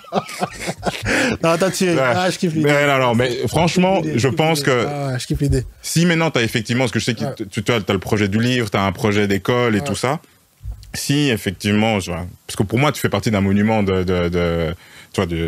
rap belge, tu vois, et je pense qu'avec les différentes étapes et périodes que tu as traversées, les artistes, les 1000 personnes là qui sont passées, face cam, ne soyez pas ingrats. Quelqu'un qui a un projet comme ça pour nous, pour les enfants, pour le futur, venez, on le célèbre, et tout l'argent, on l'envoie pour le projet. Ouais, ça tue. Voilà. C'était mon petit... Voilà. Ouais, je kiffe l'idée fort. Donc, en tout cas, voilà, s'il vous plaît, ne me décevez pas. 2025, célébrons au moins ça. Ouais. Mais juste une dernière petite question. Du coup, l'aspect technique, comment est-ce que tu... Parce que bon, c'est pas monter un studio que tu veux faire, parce que là, c'est quand même c'est hyper ambitieux. Bah, quand tu fais 20 ans dans ce game, tu t'imagines que tu croises beaucoup de gens. Ouais. Tu vois. Et tu rencontres des personnes stratégiques, intéressantes. Tu rencontres aussi des millionnaires. Tu rencontres des gens qui sont prêts à investir dans un projet qui est bien réfléchi. Ok. Et effectivement, moi, le projet de l'école, je l'annonce maintenant, mais il a commencé il y a 10 ans. Ok, ouais. Tu vois. Ok. Et que tu regardes la faisabilité et surtout la crédibilité, en fait, de moi le faire. Ok. Et, entre guillemets, c'est juste l'extension de Hot Track Studio. C'est tout ce que j'ai expérimenté, qui a fonctionné peut-être à une petite échelle, tu vois, que je me dis, OK, bon, là, maintenant, ce produit-là, je le maîtrise, je peux l'amener à une plus grande échelle. Ce produit-là, je le maîtrise, je veux l'amener à une plus grande échelle. Et justement, le dernier produit que j'ai développé, c'était mes masterclass. On n'a pas fait des tonnes, tu vois, de pubs, parce que, voilà, en tant que professeur de musique, moi, je devais être sûr d'abord que ma connaissance était déjà attestée, donc je savais de quoi je parlais, que mes élèves arrivent d'abord à un résultat pour dire, mais regardez, tel, il sort de mon école, tel, il sort de mon école, tel, il sort de mon école. Et aujourd'hui, on a eu 60 élèves. Jusqu'à ce jour, tu vois. Et il y en a vraiment 4, 5 dont je suis vraiment fier. Et qui ont leur studio aujourd'hui, qui ont leurs clients et que ça tourne. Ah, ok. Tu vois. Donc, du coup, là, maintenant, tu as un peu le blueprint. Le blueprint, ouais, j'ai le blueprint, en fait. C'est comme un artiste en développement. Maintenant qu'il a atteint ce seuil, tu dis, bah, voilà, j'ai besoin de fonds pour pouvoir prendre ça et le manière exponentielle. C'est là que tu rencontres, tu vois, au fur et à mesure. En musique, tu rencontres toujours des personnes. Oui, tu sais jamais, tu sais jamais avec qui tu crois. Tu dis, ah, je savais pas que ton compte était à ce point. Tu vois ce que je veux dire? Mais j'ai rencontré vraiment des personnes que je m'attendais vraiment pas, tu vois. Et où j'ai pu avoir des discussions intéressantes. Et en fait, quand tu parles justement, ce projet, il est très ambitieux. C'est un projet où on parle en millions. Je vais pas mentir, c'est un projet on parle en millions. Et en fait, quand tu discutes avec des millionnaires, ils ont un discours très, très, très, très simple. Tu vois, ils ne demandent pas la lune, en fait. Ils disent, mais tu vois, en fait, si tu demandes une telle somme, ça veut dire que déjà, de ton côté, tu dois pouvoir faire telle somme. Ouais. Si tu demandes telle somme, de ton côté, tu dois... Voilà. Et en fait, j'ai eu une grosse discussion qui a duré un bon petit dîner, tu vois, dans un bon petit restaurant privé, tu vois, ici à Bruxelles, où en fait, ils m'ont expliqué, mais ils disent, pour ce que tu fais là maintenant, on peut te donner autant. Ok. Mais si tu veux telle somme, toi, tu dois faire ça. Ok. Tu vois. Ok. Et là, tu travailles pour... Voilà. Et donc, c'est depuis 6 ans, en fait, c'est comme ça que je développe d'abord mon label, mon studio, où je le fais monter à un certain rang. Et une fois que je suis à ce rang-là, zoup, on passe de l'autre côté, tu vois. Okay. En fait, on est déjà en passe, justement. Et c'est pour ça que maintenant, je parle de l'école. Okay. Parce qu'on est en passe, tu vois, d'arriver au seuil qu'on m'avait demandé. Ouais. Et zoup, et comme ça, je peux transférer le truc. Et après, il y a d'autres personnes qui vont s'impliquer et qui vont apporter le projet à bien. Je vais pas te mentir, au début, quand j'ai vu le projet, je dis ah ouais, quand même, c'est chaud. Ouais. Mais c'est important. C'est important de le faire pour la culture, pour la transmission, et même pour au final, tu sais, t'as tellement aussi un réseau de personnes ici qui pourraient même in fine peut-être donner cours ou en tout cas toi présenter dans les différents domaines.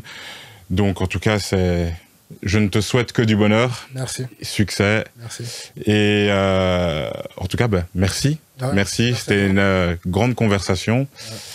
Ouais. J'ai hâte qu'on puisse fêter tes 20 ans. Et en tout cas, s'organiser. On en reparlera, Mais en tout cas, merci à toi. Merci. Ouais. Tu reviens quand tu veux. Et pour moi, c'était important que tu fasses partie de l'histoire de Big Manager parce que pour moi, tu fais partie de... Réellement, tu illustres pour moi ce qu'est un Big Manager. Tu sais, je me disais que tu allais commencer l'interview. Ouais, je sais, mais quand on est rentré dans le point directement, je me suis dit, ah, merde. Mais tu sais quoi? Quelle est ta définition? Tu sais, j'ai réfléchi ce matin à ce que c'est quoi la définition de Big Manager pour toi? Tu sais, en fait, bon, là, on est entre nous. Ouais. Zanabiso, Kakaboye. Bref, tu vois, il y a des termes comme ça que les Congolais non, que les Congolais ont sali. Ouais. Tu vois. Quand tu dis Big Manager, tu vois, en fait, ça dépend dans la bouche de qui. Ouais, je sais. Ouais. Parce qu'en fait, il y a, malheureusement, en fait, dans le contexte congolais, ça a pris une connotation un peu péjorative. Ouais. Genre, tu gères... Sans vraiment gérer, en fait. Ouais. Tu vois. On voit que tu essaies de faire quelque chose, voilà, mais... tu vois ce que je veux dire. Mais c'est vrai que j'ai quand même aimé que tu reprennes ce terme et que voilà, tu lui donnes un vrai sens. Ok. Tu vois, parce que ça, c'est vraiment culturel. Bon, je sais qu'il y a des gens qu'est-ce qu'ils racontent. Ouais. Mais en fait, si tu veux, chez les Congolais, Big Manager. C'est là, tu fais quelque chose. Ouais. Mais parce que c'est vraiment l'idée de se dire. Ouais. Parce que tu vois, au final, les gens avec nos profils, exactement. Les gens ont l'impression qu'on fait quelque chose sans vraiment savoir ce qui se passe. Et là, maintenant, les gens vont te voir dans la rue, mais on va se dire, mais ce mec, en fait, il est en train de monter un projet d'une école. En fait, le gars, ça fait 20 ans qu'il est là. Tous les artistes que tu as. Et en fait, voilà, que ce soit toi ou même le Motif, Dimitri et les autres personnes qui vont venir, c'est vraiment ça l'ambition de montrer aux gens, en fait, un Big Manager, c'est pas un mot galvaudé. Ouais, exactement. Voilà, tu vois. Faut remettre... de redonner de la valeur au terme. Voilà. Et donc, du coup, ta mission, c'est de redonner de la valeur au terme Big Manager, mais ta définition? Je crois que je vais un peu suivre ce que Dimitri a dit. Je crois qu'il a bien résumé. C'est quelqu'un qui a des relations et qui fait en sorte que les choses se passent. Tu vois? Ouais. Que moi, j'avoue, au départ, les gens ont vu ça en moi avant que je le voie en moi-même. Ouais. Parce que, on va dire, comme j'ai dit, moi, j'étais focalisé sur faire de l'argent. Ouais. Tu vois? Donc, c'était un projet un peu égoïste. Ouais. Tu vois? Donc, les artistes viennent, je fais mon argent, je monte mon truc. Mais j'étais pas vraiment en mode comment est-ce que je peux vraiment aider toute la communauté. C'est vraiment venu par après. Et je veux dire, même c'est mon côté croyant, tu vois, vouloir aider mon prochain, que je me suis dit, mais en fait, tous les artistes que j'enregistre, en fait, ils galèrent. Tu vois? Comment est-ce que je peux les aider? Et même, en fait, avoir cette mentalité m'a aidé à développer le business de Hot Track encore plus loin, en fait. Et j'ai compris, en fait, que, mais lui, je peux l'aider, tu vois. Et souvent, je me suis rendu compte qu'à un moment, je faisais du consulting gratuit. Parce que toi-même, tu sais comment une session se passe. Oui, tu peux, on va dire, tu prends 3 heures. Finalement, il y a 4 heures ou 4h30 parce qu'on a parlé avec Azaya pendant 1h30 où il te disait ça. Et je me suis rendu compte à un moment donné, quand ta femme t'attend à la maison, il dit ouais, mais pourquoi t'es rentré 1 heure plus tard? Ah ouais, mais on parlait, tu sais bien, tu vois. Mais je dis ouais, toi, tu chill, vous êtes en train de rigoler. Non, en fait, tu te rends pas compte que c'est 1 heure en plus de consulting, en fait. Ouais. Et en fait, c'est venu d'elle en disant, mais en fait, tu fais du consulting, en fait. Ouais. Je dis, ah ouais, c'est vrai, en fait. Ouais.